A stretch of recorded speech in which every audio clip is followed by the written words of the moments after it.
seu trabalho de saúde mental para a empresa, primeiro você sabe, então, que você vai oferecer um trabalho, né, que seja fundamentada na psicologia do trabalho.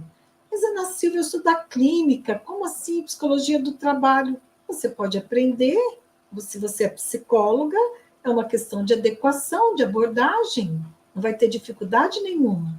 Você tem um método e aí você vai fazer essa adequação.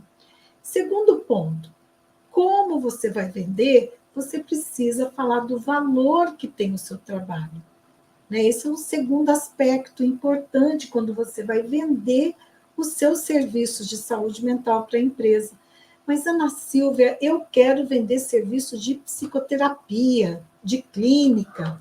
Tudo bem, então não é consultoria. Você pode vender o seu serviço de psicoterapia ou outros serviços clínicos para a empresa, mas você precisa saber que não é consultoria, que você está indo na empresa, vender os seus serviços para a empresa como uma psicóloga clínica. E está tudo certo, não tem problema nenhum. A única questão é, você daí não é consultora, não está se posicionando como consultora, você vai se posicionar como uma psicóloga clínica. Tome só esse cuidado, ok? Então, ok, então você já tem clareza do que é, né, o trabalho de psicologia de saúde mental no trabalho para empresas. Você sabe a importância de falar do valor do teu trabalho, porque você vai falar dos benefícios que o seu trabalho vão trazer para empresas. Isso é extremamente importante. E também você precisa deixar claro para a empresa, quando você vende os seus serviços de saúde mental para a empresa, como você vai fazer esse trabalho. Se você não tem clareza do método que você vai utilizar, como você vai realizar o trabalho, você vai ter dificuldade também de vender o trabalho. Porque a empresa precisa sentir segurança naquilo que você está vendendo. Ela precisa sentir segurança na profissional que ela vai colocar ali dentro da empresa, para trabalhar junto com os gestores, com as equipes, com todos os níveis hierárquicos. Ela tem que sentir essa segurança. Então, se você não sabe bem direito o que você vai fazer e vai limitar o teu serviço a palestras, você já vai ter poucas chances de realmente vender o teu trabalho.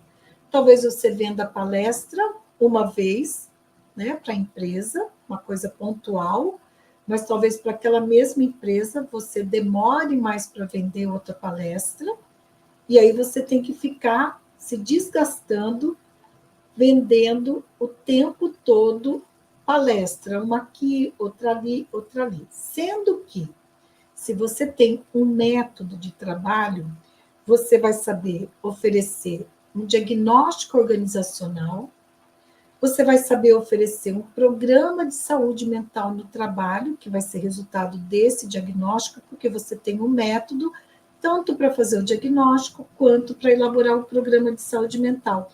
E depois também para fazer as intervenções. Então, você tendo um método para todo esse processo, isso passa para a empresa credibilidade, segurança, e é pouco provável que ela não contrate o teu trabalho.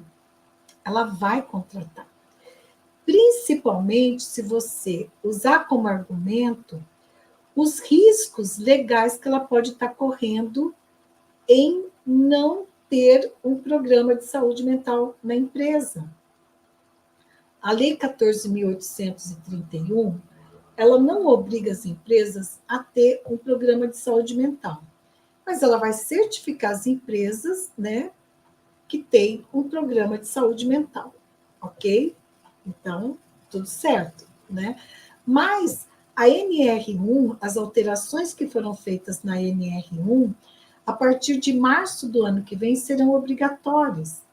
E sendo obrigatórias, né, a empresa não vai ter mais saída e ela vai precisar contratar profissionais que façam esse trabalho. Algumas colegas pensam assim, mas tem psicólogo dentro da empresa, tem psicólogas dentro das empresas, né? E eu já até ouvi isso. Empresas que têm psicólogas ou psicólogos não contratam consultoria. Esse é o maior engano que alguém pode cometer e que faz perder muito dinheiro. Porque se eu acreditasse nisso, 99% dos meus trabalhos realizados na consultoria nesses 22 anos não teriam sido realizados. Porque, sim, as empresas que eu trabalhei, 99% das empresas que eu trabalhei, que eu prestei serviço e presto serviço, tem psicólogas no RH. E são grandes parceiras minhas. Elas se tornam parceiras do meu trabalho. Então, não fique com essa crença acreditando que não. Se a empresa tem psicóloga, nem adianta ir lá oferecer meu trabalho, porque a própria psicóloga da empresa vai fazer o trabalho. Não, você está mais uma vez equivocada. Sabe por quê?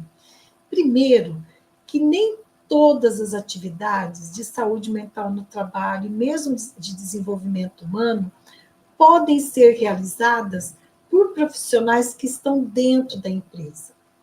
E aí eu não estou falando de competência técnica, nem competência comportamental. Eu estou falando de algumas questões subjetivas. Por exemplo, se você vai fazer um programa de saúde mental no trabalho, e aí vai ter as intervenções junto com as lideranças, tá? E aí você tem no programa, uma das atividades, né, uma das intervenções vai ser uma roda de conversa sobre, vamos lá, vamos falar um tema aí, vamos pensar num tema, segurança psicológica ou sobre assédios no trabalho? Vamos falar sobre assédios no trabalho? Então tá, uma roda de conversa sobre assédios no trabalho. E se eu sei que naquela empresa tem líderes que estão assediando a sua equipe? Essa profissional de dentro da empresa, ela não tem um distanciamento suficiente daquele contexto, daquela cultura e daqueles líderes que possibilite para ela, né, ter uma imparcialidade quando ela for abordar esses temas, quando ela for conduzir essa roda de conversa. Às vezes, os líderes são até hierarquicamente superiores a ela. Então, a gente está falando de uma outra questão subjetiva aí, que é poder. O poder nas organizações, o poder formal.